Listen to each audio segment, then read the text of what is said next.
আজকে চাঁদনিদি আর আমার মধ্যে প্রচুর ঝামেলা হয়েছে, আর এই ঝামেলার জন্য চাঁদনিদির গায়ে আমি হাত তুলতে বাধ্য হয়েছি। শুধু এমনটা না, ওইও আমার গায়ে হাত তুলতে বাধ্য হয়েছে।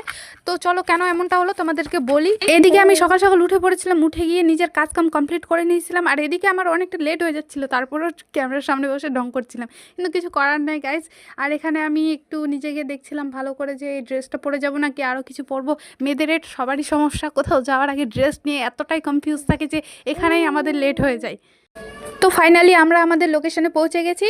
তো লোকেশনটা কোথায় সেটা জানাবার আগে এদের সাথে আগে পরিচয় করিয়ে দিই। এটা হচ্ছে কিউট সোনালি, এটা হলো রিঙ্কি, আর এটা হলো আমাদের নীলপরি, যেটা কোনো কাজেরই না, উড়াতেই পারে না।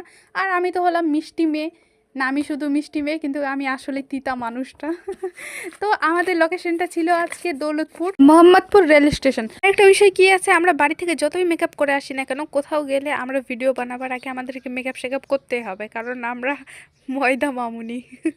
তো আমি বাড়ি থেকে বার হয়েছিলাম আরেক রকম, আর এখানে এসে হয়ে গেছি আরেকটা রকম, কিন্তু কিছু করার নাই।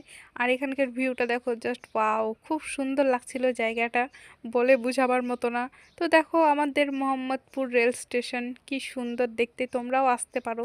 তারপরে এখানে আমাদের ভিডিও শুরু, দেখো আমরা ডান্স করছিলাম, কিছুতেই আমাদের হচ্ছিল না।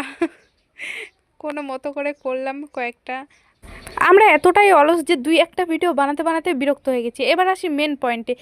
আমাদের মধ্যে এটা না ছিল কোনো ঝামেলা, না ছিল কোনো মারপিট, এটা ছিল আমাদের জাস্ট একটা অ্যাক্টিং। তো এখানে আমরা অনেক কয়েকটা না, ওই দুই একটাই ভিডিও টিডিও করে বেরিয়ে পড়লাম। তো আমাদের হয়ে গেছে আজকের মতো এখান থেকেই সমাপ্ত। এরপরে আমরা চলে এসেছি ফুচকার দোকানে ফুচকা খেতে। তো ভিডিওটা কেমন লাগলো জানিও। Tata, bye bye.